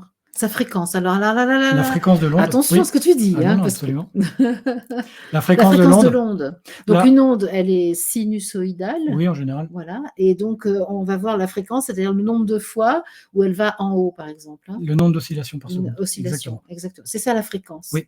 Donc tu es bien d'accord que quand je parle de fréquence, moi aussi je parle de ça, hein. Oui, ok. Si c'est ça, ça me va. Mais je considère quand même que les physiciens n'ont pas le droit d'avoir De l'exclusivité des préempter mots. tous les termes. Voilà, c'est Oui, ça. je suis assez d'accord, mais Bon, d'accord. après, le problème, c'est on emprunte, on fait semblant d'emprunter les termes de la physique C'est pour ça. Pour justifier des théories un valider, peu fumeuses. voilà, pour valider des choses qui sont pas reliées C'est ouais. à la théorie physique en question. Je suis Et pour d'accord avec tordre la toi. physique et avoir des raisonnements qui vont à l'inverse. Ouais. Voilà. Mais moi, bon, alors juste un petit mot là-dessus. Je considère que, étant donné que la physique, telle que tu l'as décrit là, n'intègre pas la dimension spirituelle, les théories de la physique ne peuvent pas prouver l'existence de l'esprit, puisque par définition, Ou l'inexistence. eh bien Ouais. exactement, par définition, ça exclut l'esprit de son champ de recherche. C'est pas la peine que j'aille prouver avec des lois physiques ce qu'elle n'inclut pas dans sa vision. Alors, Ça, on c'est pourrait mon point de vue. imaginer des expériences, mais on en reparlera peut-être au niveau de la Ouais. mécanique quantique, parce Ouais. qu'il y a des expériences de pensée intéressantes qui ont été Ah, très bien. proposées et qui sont assez connexes Ok, de ça. intéressant. Pourquoi décalage vers le rouge? La lumière visible, Oui, on va des courtes longueurs d'onde, donc des fréquences importantes du violet vers le rouge. oui. Et comme la fréquence diminue, la couleur va passer du violet, elle est transitionnée vers le rouge. D'accord, c'est ce ça qui qu'on fait que appelle. le changement de couleur vient Quand de une ça. onde, D'accord. quand un photon, donc une onde électromagnétique ralentit, si c'est de la lumière visible, alors elle va devenir plus rouge. D'accord, ok. Ce qu'on Ouais, appelle décalage vers le rouge. ok. Bah, effectivement, on veut dire l'ultraviolet, l'infrarouge, donc on voit bien que oui, l'ultraviolet Oui. c'est en haut, l'infrarouge c'est en bas. Ultraviolet, c'est encore plus, avec des fréquences plus élevées que la lumière violette, D'accord. et infrarouge moins Moins élevé que élevé le que la rouge. Et rouge. juste, Et donc l'organe dans le qu'est notre œil ne spectre, capte pas d'accord, c'est ça. ni l'un ni l'autre. D'accord, c'est ça. C'est limité. Ok. Mais ça, bon, tu sais que ça ressemble aux couleurs des chakras telles qu'elles sont définies. C'est quand même pas mal. Donc c'est encore une fois Oui, mais comme on avait vu, cette couleur, la différence entre bleu et indigo peut ouais, paraître assez c'est vrai. subjective. C'est vrai. Ça peut paraître vouloir mettre une 7e couleur, alors qu'il n'y en aurait que 6. Oui, Si on met pas l'indigo, il y a 6 couleurs. c'est ça. Et là, on met Mais bleu et indigo. dans l'arc-en-ciel, on voit bien l'indigo. Pour moi, l'indigo, ça reste subjectif. D'accord. Il y a un bleu qui devient violet, et puis, Bon, c'est difficile et on aussi. a dit entre les 2, il y a l'indigo, Ouais, pour faire le 7, parce que le 7 est un nombre, sacré. je pense que c'est une interprétation potentielle. Et Poétique. il me semble que c'est Newton qui a travaillé sur le prisme et la décomposition de la lumière, Oui, qui a défini les 7 couleurs. ben quand même. Donc il a bien vu qu'il y avait quelque chose entre Je ne sais pas le violet et le bleu. pourquoi il a fait, Mm. pourquoi il a défini une 7e couleur. C'est une discussion qu'on a pu Il avoir. a dû être impressionné par l'esprit. Peut-être. Sacré Je ne sais Newton. pas. Isaac. Isaac, exactement. La cause de ce décalage vers le rouge gravitationnel, on peut dire que c'est une dilatation du temps Ouais. ou une contraction des longueurs. C'est-à-dire que plus Oui. on va dans un champ gravitationnel fort, plus les longueurs se compriment Oui. et plus le temps ralentit. Ouais. Donc c'est plusieurs façons trois façons. Soit l'onde perd de l'énergie à mesure Ouais. qu'elle remonte Mm. de la cuvette de potentiel, Mm. tout comme on est fatigué à la fin d'une rando, Mm. ou si on devait escalader pour sortir d'un puits, on serait fatigué et on aurait moins d'énergie qu'en bas, et le photon, la lumière perd son énergie. Soit en termes de dilatation du temps, de contraction des longueurs, pour faire un parallèle avec la relativité restreinte. Mm. Ok. Avec la terminologie, il n'y a pas du tout l'équivalent sur la longueur d'onde en relativité restreinte. Ça, c'est un décalage qui est dû à la présence d'une masse, d'une gravitation forte. Heureusement que tu le dis. Je me serais Oui. inquiétée sinon. Oui. Et on peut avoir d'autres décalages vers le rouge, notamment dus à l'effet Doppler ou à l'expansion de l'univers. Doppler, moi je connais l'appareil qui permet de tester les jambes quand on a des varices, hein, c'est ça, des phlébites. Qui s'appuie sur le changement de fréquence quand un objet vient vers nous ou s'éloigne de nous. Mm. Et donc, d'accord. C'est encore un chercheur qui a donné son nom à la machine. Oui, c'est Doppler Fizeau. C'est un effet physique. Non, mais l'effet Doppler, c'est très très vieux. Les machines à faire ça sont quand même beaucoup plus récentes. Oui, il a fallu quelques décennies pour que ça se mette en application. D'accord. Il s'agit de tester à quelle vitesse le sang s'éloigne ou se rapproche de l'appareil d'échographie. D'accord. C'est un Doppler. D'accord. Ok. on a la représentation, plus on a la vitesse par cet effet-là. Enfin, par l'effet Doppler, pas par l'effet de décalage vers le rouge gravitationnel. L'effet de l'antigravitationnel, tu me demandais quels sont les effets de la relativité générale. Oui. Là, il y en a un qu'on peut voir, mais en astronomie, il faut quand même des appareils. On appelle ça aussi le mirage gravitationnel. D'accord. C'est pas visible avec une paire de jumelles. Hein. Non. Non, parce qu'en général, il n'y a pas beaucoup de corps dans l'univers qui présentent ces caractéristiques, donc il faut les trouver. Ils sont souvent loin. Ils sont loin. Il faut des zooms, donc c'est plutôt le télescope Hubble qui les voit. Carrément Hubble. Plutôt que le télescope qu'on achète, dans un magasin. Mais qui permet de regarder quand même des belles choses. Qui permet de voir des belles choses, mais on ne verra pas, je pense, ces effets-là. Lorsqu'un objet très massif, là dans l'image en haut à droite, c'est l'objet entouré en bleu, un objet très massif, se trouve entre l'observateur, donc en bas à gauche, nous c'est l'observateur, et ce qu'on observe, donc les galaxies en haut à droite. Alors, si c'est parfaitement aligné, je peux peut-être le montrer comme ça, j'ai un corps qui émet de la lumière dans toutes les directions. Il y a toi l'observatrice, et j'ai une masse ici. Donc, les photons qui sont émis par ici et par là, normalement, devraient aller tout droit. Mais en raison de cette masse, vont être courbés et vont revenir vers toi. Il y a une déviation de la lumière qui fait qu'un photon qui devait partir dans cette direction-là va être courbé et venir vers toi, l'observatrice. Donc, on a ça à gauche, à droite, dessus, dessous, dans toutes les directions. L'objet interfère dans la trajectoire de la lumière. D'accord. Et donc, tous les photons qui devaient partir comme ça, sous forme de cône, vont être repliés pour revenir vers toi. C'est ce qui est dessiné là. Et comme ça, on a sous forme de cône qui revient vers nous, on a ce qu'on appelle un anneau d'Einstein. C'est la capture de droite au milieu. D'accord. C'est-à-dire qu'on ne devrait pas voir cette lumière, mais l'objet qu'on voit au milieu va recourber. D'accord. Et donc, on voit ce halo, cet anneau. Donc ça, c'est un effet purement relativiste. Ça, c'est la courbure de l'espace-temps, de la masse entre l'objet qu'on regarde et nous, qui entraîne la courbure des rayons et cet aspect d'anneau. D'accord. Ce qu'on appelle la lentille gravitationnelle. D'accord. Qui a une espèce de halo, en fait, qui se fait autour de l'objet. Si on est vraiment bien aligné. Si on n'est pas bien aligné ou si l'obstacle n'a pas une forme parfaitement circulaire, alors on peut voir des phénomènes comme la croix d'Einstein, c'est-à-dire qu'on voit l'objet juste 4 fois. On ne voit pas l'anneau, mais on le voit répliqué 4 fois dans les 4 directions. D'accord. Mais je ne saurais pas exactement vous expliquer pourquoi, comment arrive cette croix. Je cherche les explications. Si parmi les gens qui nous écoutent, il y en a un qui sait, il nous met un commentaire. Un commentaire. Hein, tu lis les commentaires, bien sûr, Julien. Religieusement. N'exagérons pas. Moi, je les lis. Oui, je te laisse. Et moi, je les lis de temps en temps aussi. Merci, moi, je lis pour vos commentaires parce que c'est super. Ils sont très encourageants. Oui, exactement. Voilà donc un effet optique purement relativiste, effet de l'antigravitationnel. D'accord. Les trous noirs. Nous y voilà. Les trous noirs. Avec une petite blague bretonne. Ah, c'est quoi? En haut à droite. Une part de Queen-Yaman. Qui serait encore plus dense qu'un trou noir. Queen-Yaman, c'est un gâteau breton un petit peu riche. Un petit peu riche? Non, mais c'est un euphémisme, tu veux dire. Littéralement, ça veut dire gâteau au beurre. Gâteau au beurre, oui. Littéralement, ça veut dire ça. Ah, d'accord. Bon, ça a des origines bretonnes, on le sait. Hein. Quel est cet objet? Un trou noir. Ils sont absolument prévus par par l'équation d'Einstein. Ok. C'est un scientifique qui s'appelle Schwarzschild, d'accord. qui a résolu les équations d'Einstein en 1916 pour une masse qui est immobile, parfaitement sphérique, qui n'a pas de charge et qui ne tourne pas sur elle-même. Parce qu'après, il y a des trous noirs de nature différente, s'ils tournent sur lui-même, s'il y a des charges, et ça fait des équations encore beaucoup plus complexes. Donc, en fait, les trous noirs, c'est ce qui a permis de résoudre les équations qu'on a vues tout à l'heure, là? Les équations d'Einstein ont été résolues par Schwarzschild dans ce cas-là. Il dit si j'ai une masse très forte, très concentrée, alors il a résolu les équations de l'espace-temps. Et c'est ce qu'il a appelé un trou noir. Un trou noir. D'accord, ok. La courbure de l'espace-temps augmente avec la densité. Si vous prenez le Soleil courbe l'espace-temps, si vous arrivez à comprimer le Soleil et à mettre toute sa masse dans un petit rayon, faire par exemple ce qu'on appelle une étoile à neutrons, alors ça sera la même masse dans un volume beaucoup plus petit, beaucoup plus dense. Et cette densité va faire que l'espace-temps va être courbé plus fortement. D'accord. Ça dépend aussi de la densité. Et le trou noir, c'est un objet dont la masse est suffisamment concentrée sur elle-même, suffisamment dense, Oui, pour que cette masse ne cesse de s'effondrer sur elle-même du fait de sa propre gravitation.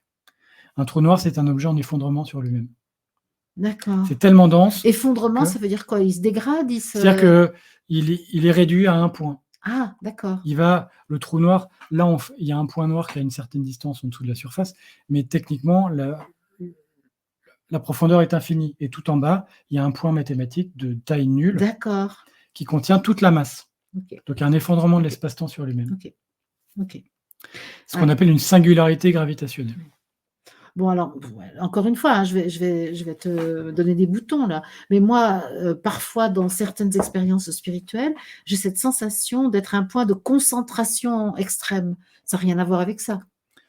Je ne pense Tu sais pas. pas? Non, Après, tu ne penses pas? les expériences d'éveil Oui, sont aussi, on parle de dézoomer ou d'être au oui, centre de l'univers. parce que c'est ça, c'est cette mais- sensation d'être à la fois le cosmos tout entier et à la fois un point de concentration extrême d'information. Oui.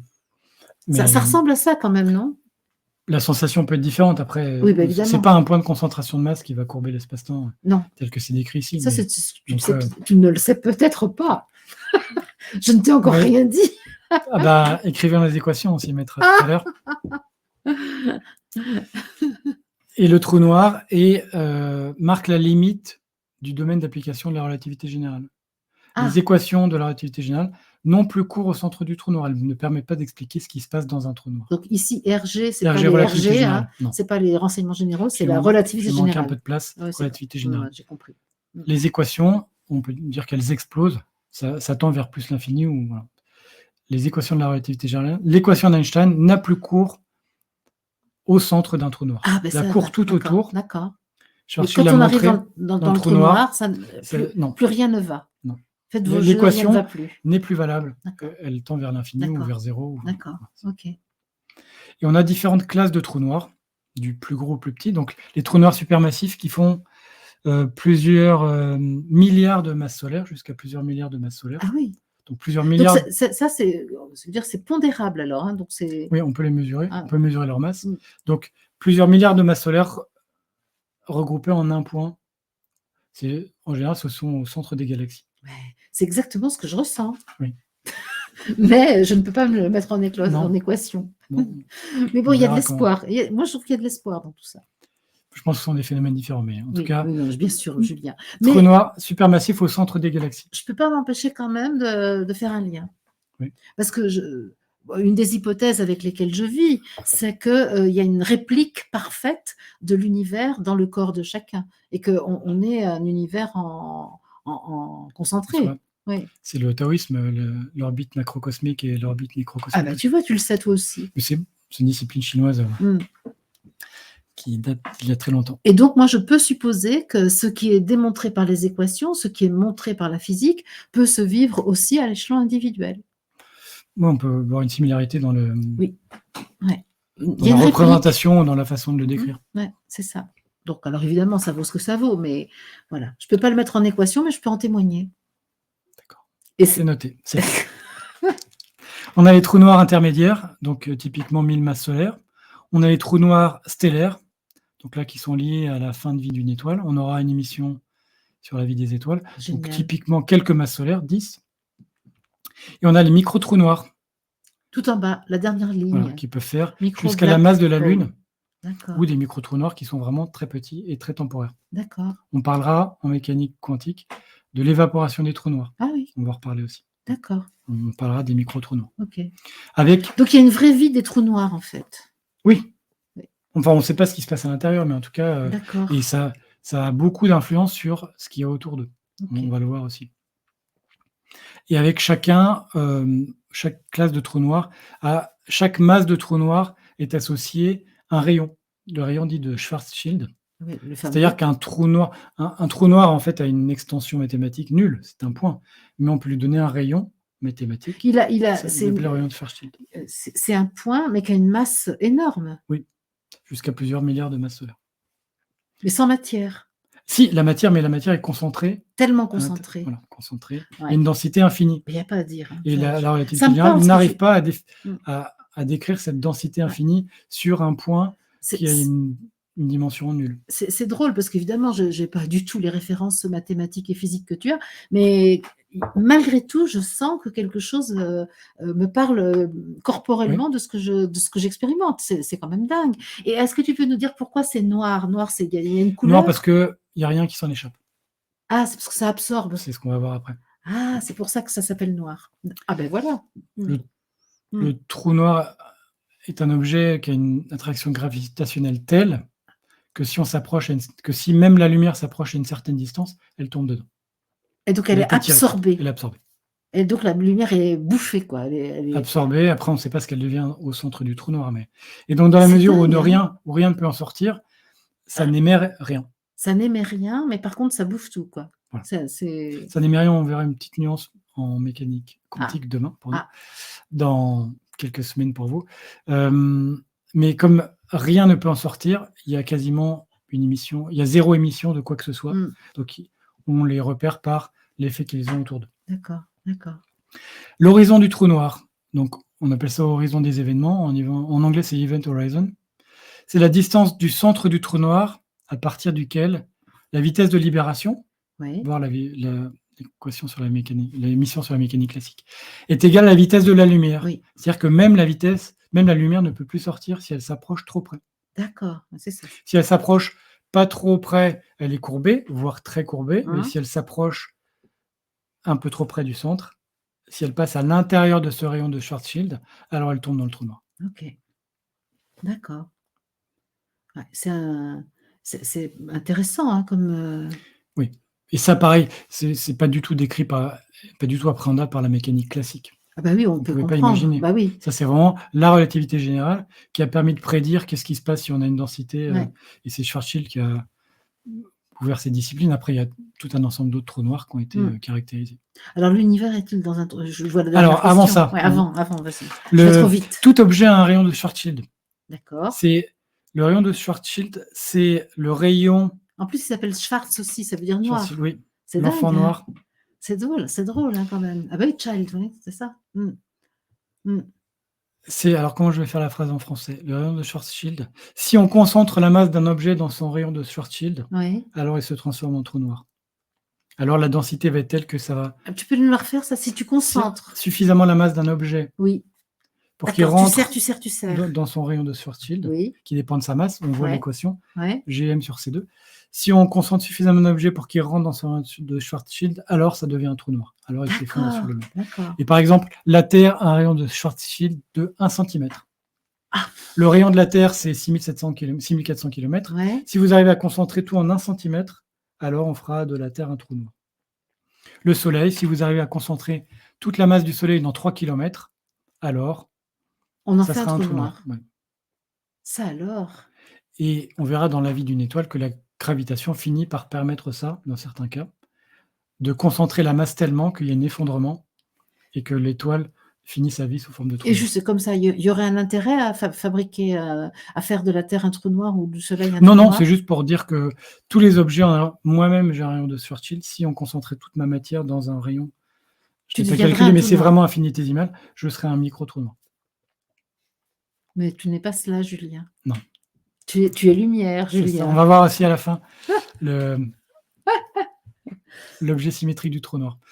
On suppose qu'il y a un trou noir supermassif au centre de nombreuses galaxies. Ça fait l'objet du prix Nobel 2020. D'accord. Donc de plusieurs millions à milliards de masses solaires, avec un rayon de Schwarzschild de 10 puissance 6, donc 1 million à 1 milliard de kilomètres. Ça, on le suppose ou Non, ça a été mesuré. Logique, c'est logique. Et ça fait l'objet du prix Nobel 2020. D'accord. Donc là, le prix Nobel n'est pas attribué à la supposition, mais vraiment à la mesure, à la détection. Ok. Donc, le trou noir supermassif au centre d'une galaxie, à la taille, à peu près, son rayon de Schwarzschild a une taille qui rentre dans le rayon de Neptune. D'accord. Voilà. Donc, c'est un trou noir. On met 1 milliard de masses solaires dans parce que dans c'est la le taille du centre d'une système galaxie, solaire. donc c'est quand même des gros, voilà. des Et ça, gros ça objets, rentre, tout ça. Ça rentre dans la taille du système solaire. D'accord.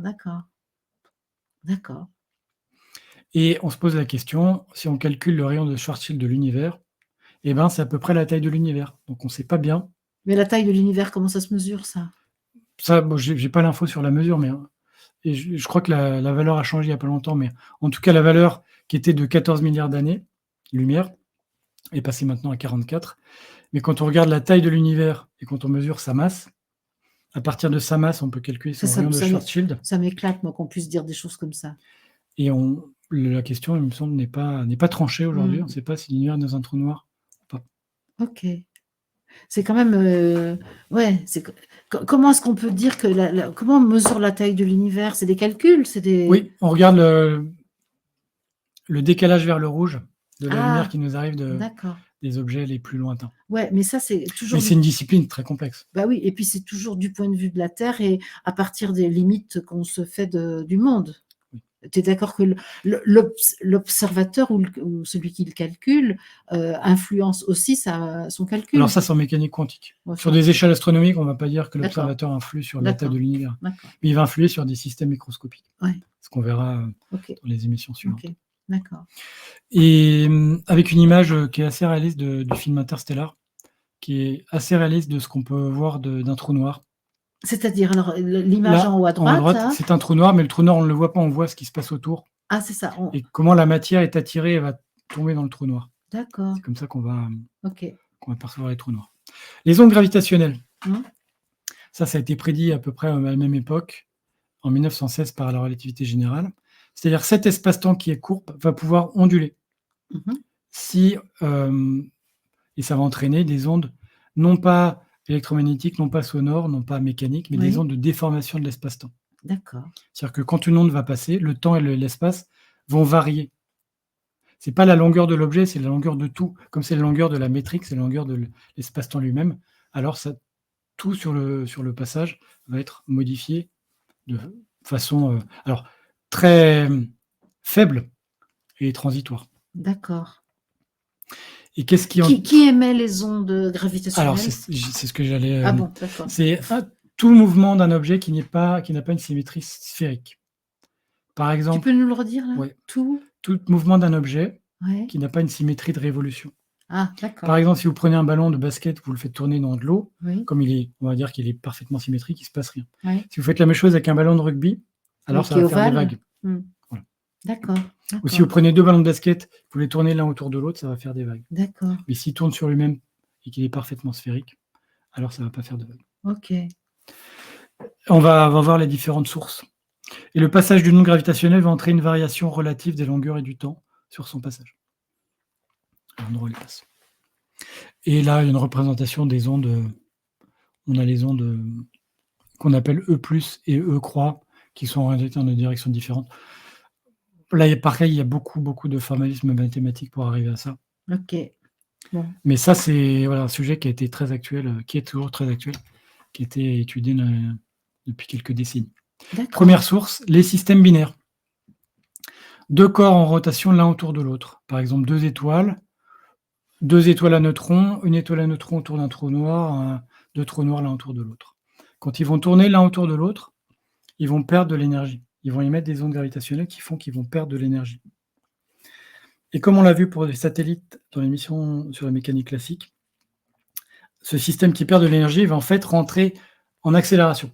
C'est-à-dire que ça va tourner de plus en plus vite l'un vers l'autre. Et ça a été mesuré par deux chercheurs dont vous avez la photo là. Donc Hulse et Taylor. Qui ont le prix Nobel en 1993 pour la courbe que vous avez à droite. Bon, la courbe s'est poursuivie des années encore après. Vous avez à droite, vous avez les points de mesure et vous avez la courbe de prédiction de la relativité générale, c'est-à-dire le rythme auquel le système va accélérer, donc l'accélération du système en fonction du temps, à partir de ce qu'on connaît de ce système. Donc la prévision de la relativité générale et les points de mesure qui tombent avec une précision assez incroyable sur cette courbe. D'accord. Ça, c'était la première mise en évidence indirecte des ondes gravitationnelles. On ne les a pas vues passer, mais on voit leurs effets. D'accord. On voit que le ralentissement, l'accélération du système, la perte d'énergie du système est parfaitement expliquée par une émission d'ondes gravitationnelles. Juste, il y a quelque chose à propos des trous noirs. On sait les localiser? On sait les repérer? On les repère par les effets qu'ils ont. Ah, c'est ça. Soit la lentille gravitationnelle, soit la perturbation et l'aspiration des corps autour d'eux, qui se fait pas sans bruit, ça chauffe énormément, ça met beaucoup d'énergie autour du trou noir. D'accord. Donc c'est une réalité. Le trou noir Non. Ouais, Ah ouais. oui, c'est au-delà du doute Ouais, aujourd'hui. c'est ça. Mmh. Prix Nobel 2020, trou noir supermassif au centre des galaxies. Mmh. Les systèmes binaires, à force de perdre de l'énergie, vont accélérer et vont finir par entrer dans ce qu'on appelle une coalescence, un effondrement du système. D'accord. C'est-à-dire que Coalescence. les 2 étoiles à neutrons ou l'étoile à neutrons qui tournent autour du trou noir Ouais, vont finir par fusionner. d'accord. Et ça, la fusion, donc c'est des équations qui sont faites numériquement par ordinateur parce que c'est beaucoup trop complexe. Il y a une fin catastrophique. Ça prend quelques secondes, ça prend des années et à la fin, ça se précipite, ça prend quelques secondes, ça fusionne et ça envoie tout un ensemble d'ondes gravitationnelles dont vous avez ici la représentation en bas et la détection juste au-dessus par l'expérience LIGO, D'accord. qui est une expérience américaine avec une première détection en 2015 et un prix Nobel, pour le coup, qui est arrivé très vite après. Il y en a qui attendent 40 ans, mais là, ça a pris 2 ans. Un prix Nobel 2017. Là, vous avez les signaux repérés par le détecteur et en dessous, la forme mathématique Mmh. qui a pu être extraite via des méthodes de traitement de signal, des mesures. Parce que plusieurs fois tu fais référence au prix Nobel, pour toi c'est une consécration. Oui, ça indique que c'est reconnu comme un apport vraiment fondamental à OK. la OK. connaissance Mmh. de la physique. Mmh. OK. On a le même en chimie et après le prix Nobel de la paix et de littérature sont plus subjectifs. Bah, c'est-à-dire que là, oui, effectivement, prix Nobel de Pour ne la pas paix, dire politique on parfois, pourrait quand même en parler on en connaît longtemps. quelques-uns, parfois même politique, je pense, voilà, les prix Nobel de sciences Bon, la littérature, ou de ça, à la physique. limite, bon, c'est une question de goût et d'appréciation, mais la paix, alors c'est un peu particulier, hein, mais ça, bon, on n'est pas là pour en discuter, Non, c'est c'est un pas autre l'objet, sujet. on fera d'autres émissions peut-être. Donc prix Nobel, voilà, de physique vient vraiment couronner, un apport fondamental à la connaissance de notre univers et Et de la pour un matière. physicien, par exemple, c'est un objectif d'obtenir un jour un prix Nobel? Oh, je sais pas, il y en a peut-être, en tout cas, bon, il y a une belle somme d'argent, il y a plus d'1 million d'euros Ah oui, quand à la même. clé et puis c'est la Ah! connaissance, c'est vraiment, ça reconnaît le travail Ouais. de un travail Ouais. fondamental, Mmh. un apport vraiment fondamental, Oui, à la et ça communauté. légitime aussi beaucoup de Oui, donc choses. c'est quand même une consécration assez Ouais, ultime, ouais, en cas d'accord. Mmh. de scientifique. Deuxième source, les pulsars. Ah, j'ai entendu ce mot-là déjà, mais je ne Pulsar sais pas ce que oui, c'est. pulsar, c'est une étoile à neutrons, donc un stade de fin de vie d'une étoile, Oui, on en parlera dans l'émission sur les étoiles, qui tourne très rapidement sur elle-même d'accord, et il y a des champs, donc là, on parle d'une masse solaire dans quelques kilomètres. On a des densités qui sont absolument phénoménales. d'accord. C'est en fait un noyau géant, en quelque sorte, mais qui est composé uniquement de neutrons. C'est Oui. tellement dense qu'il y a même pas d'atomes. Ah oui, Il y a même les électrons ont été absorbés par les protons pour faire des neutrons. C'est d'accord, une boule de neutrons d'accord. et il y a des champs magnétiques énormes qui peuvent émettre des rayonnements Mmh. et donc si le pôle, l'axe magnétique de ce pulsar n'est pas aligné avec son axe de rotation, Mmh. alors on a un effet de phare comme ça D'accord. et si vous êtes sur la trajectoire à De un phare, le endroit, phare en mer qui oui, c'est permet ça. de C'est-à-dire repérer. qu'il y a un balayage par le faisceau D'accord, c'est ça. intermittent et si vous êtes sur le trajet du faisceau, alors vous le voyez quand il passe sur vous et il y a un signal clignotant D'accord, OK. et la fréquence de ça, c'est entre, une fraction de hertz, donc vous le voyez toutes les quelques secondes, jusqu'à 700 hertz, c'est-à-dire que vous le voyez 700 fois par seconde. Ah oui, Il tourne 700 fois par seconde sur lui-même. d'accord. Donc c'est des vitesses de rotation extrêmes et ça émet comme il peut être un peu déformé, ça peut être un peu une forme de ballon de rugby, donc il peut déformer, l'espace-temps autour de lui, envoyer des ondes gravitationnelles qui sont, pour le coup, très régulières mais très faibles. OK. Donc moi, j'ai fait ma thèse sur ce signal-là Ah oui, carrément. et c'est un signal il y a des méthodes de détection qui sont propres à chacun des signaux et là, c'est un signal continu, pas comme les coalescences binaires qui durent quelques secondes, quelques dizaines de secondes. Oui, C'est un signal continu mais très faible. Donc d'accord. comment on va faire pour accumuler le signal pour le détecter? Et on en a parlé à Ah la oui, première émission. le message pour les C'est extraterrestres. ça et donc ce qu'on voit, l'espèce de croix avec Oui, toutes les oui, multidirectionnel. multidirectionnelles, c'est, une information sur des pulsars qui permettent de situer la Terre dans l'univers. D'accord, On c'est ça. voit sur ces C'est la lignes, vous allez voir, géolocalisation. voilà, Mmh. il me semble qu'il y en a 13 et vous voyez sur chaque ligne des pulsars, il y a un ensemble de traits qui Oui, indiquent la fréquence du pulsar. Donc qui permettrait à qui comprendrait et recevrait ce message de dire: «Si je trouve les 13 pulsars qui sont indiqués là, avec leur fréquence et cetera, alors la Rendez-vous sur conjonction la Terre. de ces 13 directions amènerait à l'endroit où se trouve la Terre.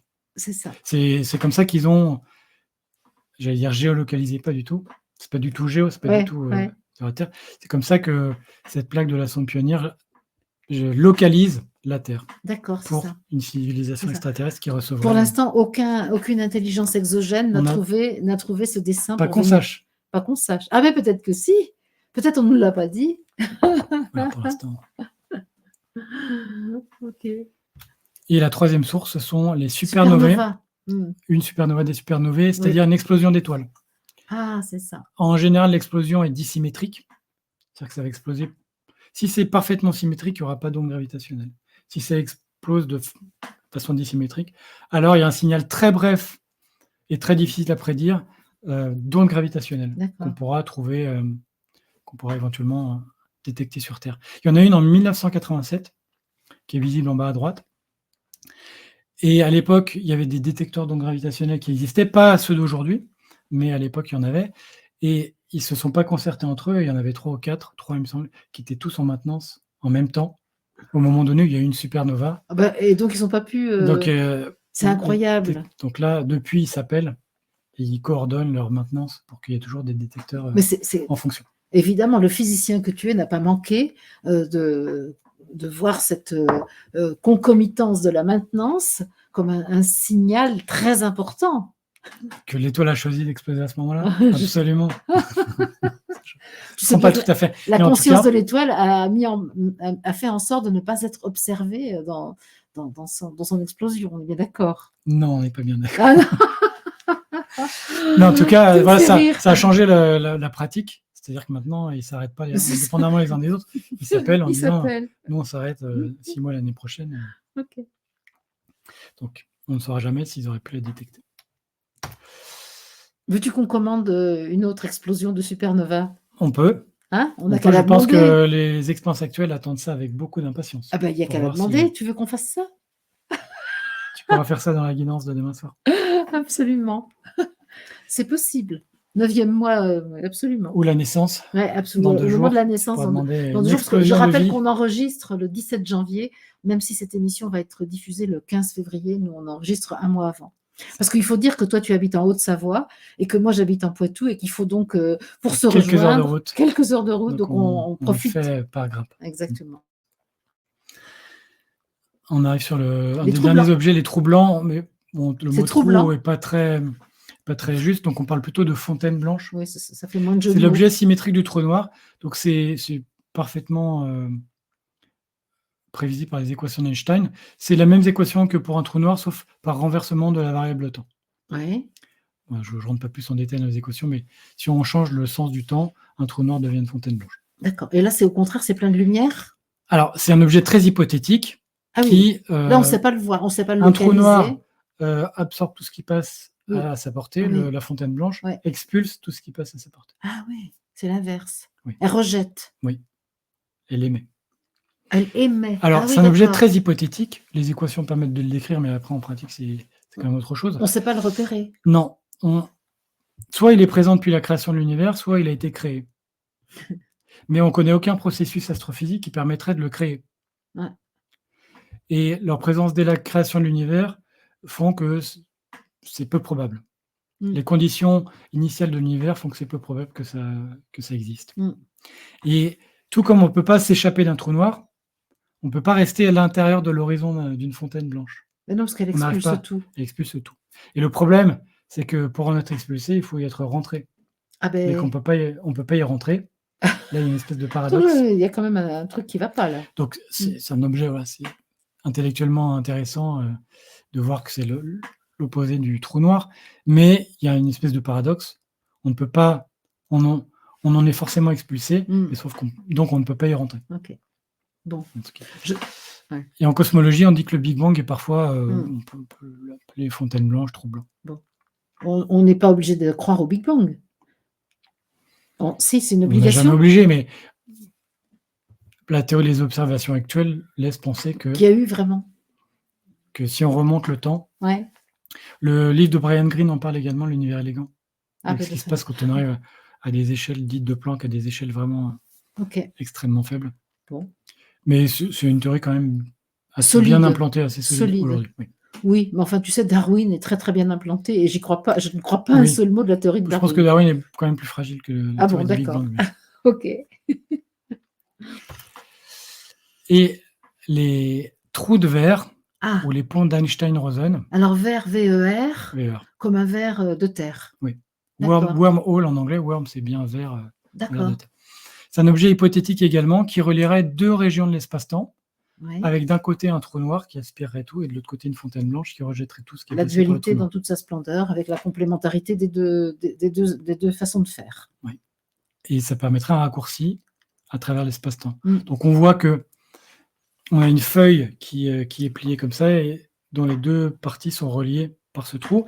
Mais si on veut passer d'en haut en bas sans le trou noir, il faut faire tout le tour. D'accord. Et sinon, on passe à travers le trou noir et Bah, on sort après par la on fontaine n'en blanche. ressort pas. On n'en ressort pas si on Non, passe à travers le trou bah, noir. s'il est branché à une fontaine blanche qui rejette tout, alors on Ah! ressort de l'autre côté. C'est ça le trou de verre. On a Ah! un trou noir qui aspire, la singularité liée à la singularité de la fontaine blanche qui rejette En tout. fait, le trou de verre, c'est le lien entre le trou noir et la fontaine blanche. C'est un assemblage des deux. OK. Donc ça aspire d'un côté, ça rejette de l'autre. Et ça permettrait éventuellement C'est quand même d'imaginer. c'est intéressant parce que c'est comme une espèce de tiers qui, fait que la dualité n'est plus active, en fait. Il y a tu vois ce que je veux dire? Entre Ça, l'absorption c'est et oui, et l'émission, le yin et le yang un ouais, peu, c'est le ça. blanc et le noir. Ouais, c'est ça. Ouais, ouais, c'est Après, intéressant. ça reste un objet très hypothétique, encore plus Que la que fontaine la fontaine blanche. blanche elle-même. Là, il faut un trou noir accrocher une fontaine blanche, c'est bien plus Et tu en connais, hypothétique. toi? Non. Par contre, il y a des scientifiques qui sont intéressés à l'émission d'ondes gravitationnelles de cette configuration. C'est-à-dire qu'ils ont calculé, donc ça c'est le nom de l'article, Ouais, Sound of Clearing the Throat, ondes gravitationnelles du passage d'un trou noir dans un trou de verre. d'accord, d'accord. Et donc là, j'ai Wormhole, traduit, le oui, trou de verre, j'ai d'accord. traduit le résumé. Donc on modélise le passage d'un trou noir de masse stellaire, donc c'est pas un trou noir hypermassif de centre de galaxie, c'est un trou noir de quelques masses solaires, dans un trou de verre, et ils parviennent à écrire une forme d'onde gravitationnelle caractéristique lorsque le trou noir va sortir par la fontaine blanche. D'accord. C'est-à-dire que le trou noir est absorbé par un trou noir, Le trou noir est absorbé absorbé par par un trou de verre, donc il passe un par un trou de autre trou verre. noir D'accord. Ah oui, et il ressort par une fontaine blanche. Et ils ont calculé la forme des ondes gravitationnelles qui résulterait de cet événement. d'accord. Ça, c'est pour essayer de comprendre l'univers dans lequel on vit? Oui, et puis ça veut dire que les données d'ondes gravitationnelles sont écoutées en permanence par les détecteurs Mmh. et on regarde est-ce qu'il y a quelque chose qui ressemblerait à ça. Quand on réussit à prédire la forme du signal, c'est plus facile d'aller chercher dedans Mmh. Mmh. que de chercher un peu à l'aveugle en disant j'essaie de chercher, d'extraire un signal. Quand on le connaît, c'est plus facile d'aller mélanger ça avec les données réelles. C'est Pour, ce qui m'émerveille, en fait, c'est de voir comment l'être humain, a cherché depuis toujours à connaître l'environnement dans lequel il ah vit. oui, là on est quand même dans un niveau de raffinement de Ah théorie beh, et d'imagination qui c'est est merveilleux de assez voir énorme. ça, cette obstination de l'être humain à comprendre.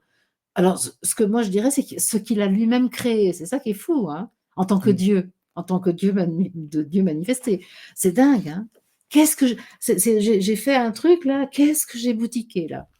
Et puis l'imagination, elle a encore cherché des phénomènes de plus Ouais, en plus exotiques ouais. pour, oui. C'est merveilleux, hein, de voir ça quand même, hein. Mmh.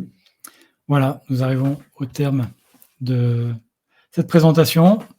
Durée classique d'1h20, on a encore été Bah, c'est bavard. notre bavard mais non, mais ça j'arrête pas de t'arrêter, je n'arrête pas de t'interrompre pour que tu répondes à mes questions de naïve, donc c'est normal que si tu étais laissé, libre d'aller à tes diapos les unes après les autres, je pense Ça que ira un petit peu plus vite, mais ça bon, il y a irait plus tellement de vite choses à dire et puis résumer la relativité générale et en puis une ce heure. serait moins drôle parce que Oui, ce qui est drôle, c'est c'est parce qu'on est absolument, ensemble. c'est le contraire. C'est C'est ça. l'intention de départ, c'est de marier OK. les 2 cultures. Émission 10, ça traitera de quoi? Tu le On sais? y arrive, oui, la mécanique quantique Ouah! qu'on va décliner sur 3 émissions. Ah oui, d'accord. Là, il faut pas croire qu'on va y aller, tout d'un coup, là. Non, là, au fur et à mesure que je faisais les supports, il a fallu séparer. entre les principes et les phénomènes quantiques. Et les phénomènes Ok. quantiques vont même être sur 2 émissions, avec des discussions quasiment philosophiques à la fin sur Ok. qu'est-ce que la mesure, comment fonctionne la réalité. Est-ce que tu crois que je comprendrai quelque chose? J'espère, je pense que oui. T'as vu que je comprends pas grand-chose, mais je fais j'aime bien faire des je pense que ponts. tu comprends. Je fais des ponts entre mon expérience, parce que c'est ça qui est intéressant pour moi, c'est de faire le pont entre ce que tu décris qui est totalement cosmique, universel, et puis ma petite expérience qui est totalement intime et personnelle. Et pour moi, je vois je vois ce pont. Mais peut-être pas toi, mais moi je le vois. Pas nécessairement, j'ai pas la même expérience que toi, la même culture, on va dire. J'en ai bien d'autres. Mais donc je fais pas les mêmes liens, Ouais. mais content que ça puisse Ouais, permettre d'éclairer. moi je fais du lien. Merci Julien. Tu veux conclure là sur les ondes Non, je pense que gravitationnelles, c'est bon. la relativité générale? Je pense que je ferai une émission sur l'expérience Virgo, l'expérience sur laquelle j'ai fait ma thèse, Ah bah qui très bien. cherchait les ondes gravitationnelles. Ah bah, Donc ça mérite aussi, c'est une très belle expérience. as-tu eu un prix Qui Nobel? mérite. Non, il est allé aux Américains. Ouais, c'est ça. Et j'avais quitté le milieu depuis 15 ans. Voilà. Ok. Moi, ça fait rien, t'es validé. Et puis en quand général, même. le prix Nobel est attribué au directeur de l'expérience. Oui. Parce que son expérience a des Pas au dizaines, des thésard, centaines, ouais, voire des milliers de physiciens. c'est ça. Donc on donne à quelques Oui. Logique. figures en vue, et pas du tout. Et pas aux figurants. Et pas du tout à tout le monde. Ok, Julien. On se Bon, retrouve bientôt pour la mécanique quantique. voilà, ce sera la 10e émission de notre série. Je suis tellement heureuse, Julien. Merci. Merci Avec plaisir. infiniment.